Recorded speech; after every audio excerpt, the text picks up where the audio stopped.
Trije triki za letošnja levja vrata. Levja vrata, vrata Siriusa, vrata obilja, portal 88, portal manifestacije, kar čudeži bodo padali z neba. Koliko različnih izrazov za isto stvar pravzaprav, za isti dan v letu. To je pravzaprav dokaz, da ne glede na to, ali se naslonimo na vedo, kot je astrologija, numerologija, stare egipčanske svečenike, karkoli, pridemo do istega rezultata, kar je pravzaprav potrditev, da gre za en zelo pomemben dan. Ali to zdaj pomeni, da bodo čudeži, denar, obilje, sreča, ljubezen, zdravje padalo z neba, deževalo bo na nas, ma ne z neba, Siriusa bo padlo, levi bodo to prinesli na zlati kočiji, iz Nila bo poplavilo in doseglo nas s puščavskim peskom. Ne. Lahko se strinjamo, da je v ospredju število 8. Tega ne govorim zato, ker bi bila pristranska, čeprav priznam, da sem, ker vendarle sem numerologinja in število 8 je zakon. Število 8 simbolizira proaktivnost. Vsaka manifestacija od nas zahteva tudi, da smo aktivni. Se pravi, to, da bomo samo sedeli in da se bodo čudeži dogajali, ne bo šlo skozi. In v ozadju slišite zvončkljanje, jaz mislim. To je moj nov mucek, ki seveda se igra, je igriv, za njega še ni meja. Bodimo tako kot ta mačji mucek, za kogar še ni meja. Torej, ti trije triki se bodo pričeli takole. Preteklost. Vsi imamo slabe izkušnje, vsi smo bliže kdaj razočarani. Kar nam čisto ne pomaga v praksi. To, da jaz vem, da bi še kdo drug razočaran, meni pa popolnoma nič ne pomaga pri temu, ali lahko ali ne moram plačati položnice, ali lahko svojemu otroku kupim nove, hude, totalno predrage superge in podobno. Se pravi, pustimo preteklost in ta razočaranja na stranskem tiru. Dajmo si reči, vse to, kar me mori, vse to, kar me skrbi. Lejte, položnice bodo tam, če se vi sekirate ali pa ne. Mogoče boste lažje plačali, če boste bolj kreativni, bolj domiselni in boste prišli do neke rešitve, se boste znašli na drugačen način, če boste sproščeni, kot če boste samo to hranili, da položnice niso plačane. Da za nekaj, joj, pa saj se jim Merkur že obrnil, nimate. Torej, dragi moji, prvi korak je preteklost, pomanjkanje, spraviti na rezervno klop. Se pravi, ne bomo tega radirali, ne bomo tega ignorirali, ne bomo tega procesirali, enostavno bomo rekli, do 12. avgusta stop. Dajte na pauzo. In ko bodo te misli prišli, ko bodo te občutki prišli, ko se boste spomnili na nekaj, ko vas bo zaskrbelo, se rečete, hopce, fizel, pauza. Pauza. Ne bo vam vedno uspelo, ne bomo vedno zmogli izklopiti mehanizmov, ki so v naši podzavesti, katere smo gradili, mogoče tudi v prejšnjih življenjih, ampak da nam bo to uspelo dovolj časa, da bomo začeli se osredotočiti na obilje. Če tudi ste finančno v redu, če tudi ste pomirjeni, če tudi ste srečno zaljubljeni, če tudi je vaše življenje ok, tudi za vas to pomeni, da preteklost pustimo v preteklosti. Portal 88, če kaj pomeni, je manifestacija. Kaj je drugega manifestacija kot oblikovanje prihodnosti? Se pravi, za to pa je potrebno preteklost pustiti tam, kjer je njeno mesto, v preteklosti. Druga zelo pomembna stvar je sprejemanje. Velikokrat se bolj bojimo uspeha kot neuspeha. Koliko tragičnih zgodb uspešnih ljudi poznamo, ki so izgubili prijatelje, jih poznamo, ki so se sami spremenili v nekoga, kogar mi zdaj več ne prepoznamo in ne želimo v svoji bližini. Morda pa mi menimo, da če bomo uspeli, če bomo premožni, če nam bo v življenju šlo bolje, da bomo ratali podobni. Riti. Torej, sprejemanje je zelo pomembno. Ko smo se sprva srečevali z afirmacijami, se spomnim, da je bilo zelo popularno reči, sprejemamo se. A vidite, kakšen problem tukaj? Jaz mislim, da ta sprejemamo vse ni tako fajn, ker potem sprejmemo tuje, sprejmemo slabo, sprejmemo tisto, kar ni naše, sprejmemo tisto, kar ne rabimo. Te definicije so zelo pomembne.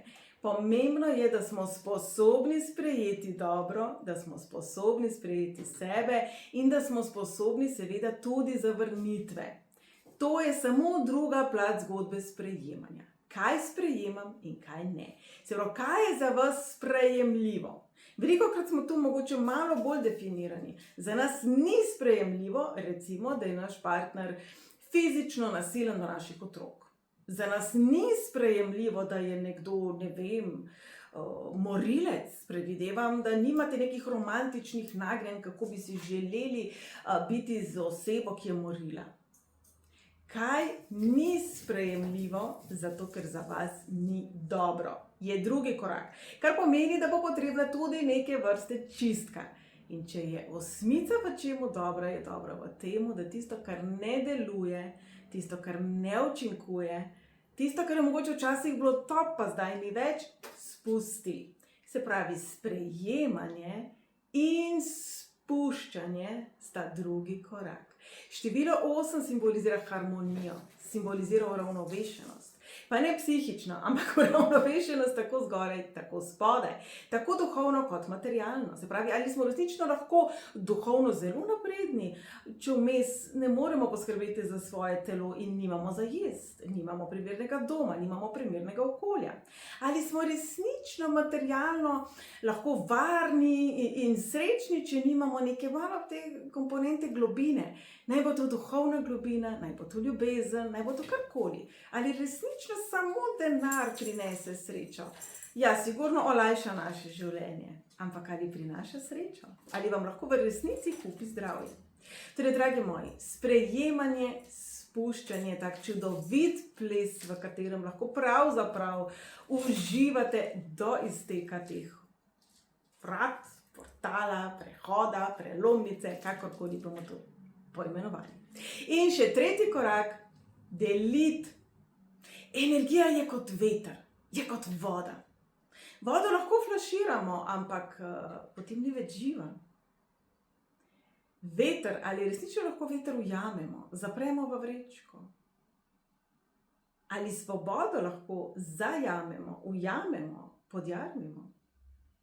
Dragi moji, ta neprimerna primerjava, ampak kontemplacijska taborišča so preživeli tisti, ki so v svoji glavi ohranili svobodo in svojo moč. Ne samo fizično najmočnejši.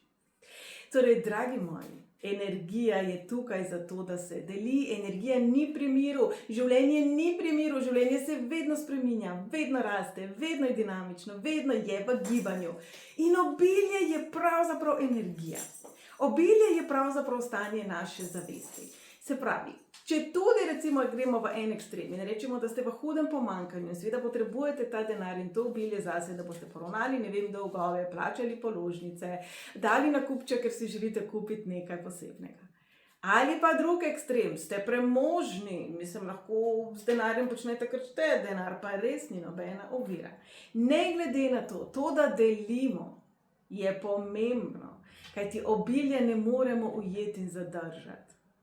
In tukaj se nam včasih zatakne. Predvsem, kadar imamo občutek manj vrednosti, predvsem, kadar imamo občutek pomanjkanja, predvsem, kadar imamo občutek, da prihaja slaba prihodnost, predvsem, kadar nas je strah. Takrat smo v krču, zakrčimo se, oklepamo se in takrat nič ne teče, še najmanj pa obilje. Se pravi, sprostite se, kolikor se pač da, če ste v stresni situaciji, in obilje delite naprej. Uživajte v tem, da naredite nekaj dobrega zase in nekaj dobrega za druge. Nekaj tistega, kar je nujno potrebno in nekaj takega, kar morda je pa za vašo dušo, za vaše srce. Kajti radost je tista, ki spodbuja kreativnost. In poglejte leva. Poglejte leva. Lev ne podoživlja preteklosti. Bo previden, če ve, kje so lovci, verjetno ne bo tja rinil, če je videl, da se mu prvo ni to nekaj dobro išlo, nekaj švigalo okrog njegove glave, strašno nevarnega. Lev zna zbalansirati jemanje in dajanje, sprejemanje in obenem tudi ima zelo dobro postavljene meje. In kar je najbolj pomembno pri levu, ne spušča svojih standardov zaradi slabe izbire. Dragi moji, naj gre za medsebojne odnose, naj gre za izdelek na polici, Razumem, da včasih v življenju se zdi, da nimamo res te izbire, da smo prisiljeni v neko izbiro zaradi okoliščin. Naj te trenutne okoliščine nikakor ne postanejo vaša realnost za skozi. Recimo, da ste pač v finančni stiski, ne morete si kupiti najdražje konzerve tune na polici. Boste vzeli tisto, ki je trgovska znamka. To je vaš trenutek, to ni vaša realnost. In dragi moji, če probamo te stvari početi do 12.8., ko se portal zapre, jaz verjamem, da bomo vsaj nekaj malega teh navad že ponotranjili in da morda bo to ostalo z nami tudi kasneje. In pravzaprav, morda pa je to največje darilo tega portala. Sprememba nas. To pravzaprav je bistvo 8.8. in teh vrat. Sprememba naše zavesti. Nov cikel. Novo življenje, drugačen pristop, kar je pravzaprav logično. Ko smo bili majhni, smo rabili plenice, smo se morda crkljali z dudo. V odrasli dobi jaz ne vidim ljudi, ki bi posegli po dudi zato, ker jim je hudo. Torej, dragi moji, naj bo to obdobje čudovit čas, v katerem predvsem, ne samo v svoji denarnici, ampak premike dosegajmo v naši duši, v našem srcu in še pomembneje tudi v našem umu. Jaz vam želim čudovito obdobje, ki se konča z mojim rojstnim dnevom. Tako da bomo videli, morda pa vendarle pade kakšen čudež z neba.